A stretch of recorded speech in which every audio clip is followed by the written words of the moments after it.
Okay, now that we've addressed all those beautiful trigger points in the medial compartment, I'm going to show you how I go about treating the area after I've worked that. So linking it all back up together, exploring some of the range of movement through there and the tissue in and around that area as well.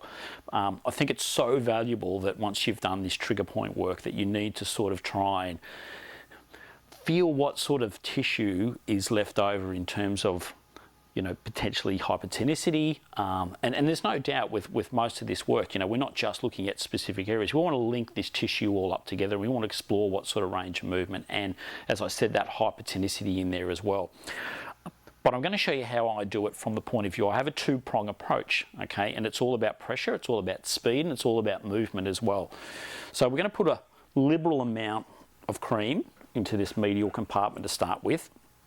Make sure that you bring the leg over so that you can get a little bit of inversion going, a little bit of dorsiflexion and a little bit of plantar flexion. So that's the sort of the area we want, or the range of movement we want to explore. Now, where we're working is medial, obviously in that medial compartment, so off the tibia itself, okay? So the first approach is going to be an open hand, and we're going to basically focus the pressure in and around this area here, okay? So that thenar eminence almost, okay? Come down where the medial malleolus is, and the idea is that I come down and I sink into the tissue like so, okay? And I'm going to be working at this speed. It is so important that your speed is not fast. So the deeper you work, the slower it needs to be, okay? And when I say this from the point of view, you try working deep and fast on your clients, first thing that will happen is that they will start to contract and push you out, and that is not what you want. That is the opposite effect of what you want. So we're going to work down, like I said, broad approach. I can introduce a little bit of dorsiflexion, introduce a little bit of eversion, and work right along that medial compartment where I've been working and addressing those trigger points. So flexor dig, tib post, even all the way up into popliteus. Okay, so explore that approach again, like so. A little bit of plantar flexion, a little bit of eversion, medial head of soleus, working up, pushing in. You pick up even a little bit of the medial head of the gastro, once again all the way up. And you can see the speed that I'm working at. Okay, now I'll come off there. Now I'm going to use a loose fist, okay? So, same approach, but what we're going to do here now is as we sink in, we're going to put a lot more of the pressure between the first and the second knuckle. We're going to guide right along the medial head, okay, of that soleus, again, and once again we're going to sink in. Once again, make sure that the pressure's okay. That's all right, James? Yep.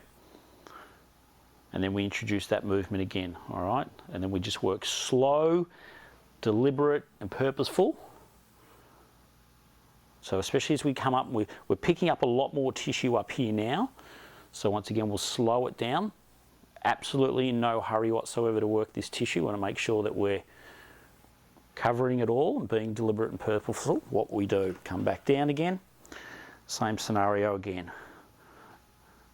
And that is literally the way that I link up this tissue.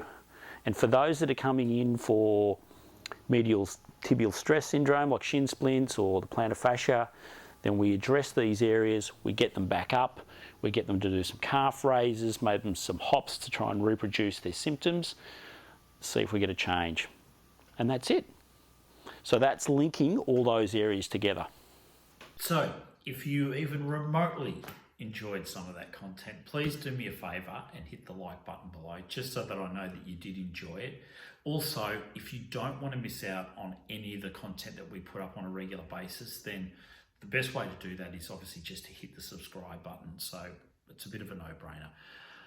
But most importantly, if you really want to see the true show, the real show, take the opportunity, hit the link below, stuarthinds.com. That's where we have all the comprehensive assessment, treatment of a whole range of conditions. That's where we have our online courses and obviously our mentoring and so forth, the webinars and our podcasts. So if you're even remotely interested in what we do, go and check it out. Appreciate it. But also, most importantly, again, just be awesome at what you do.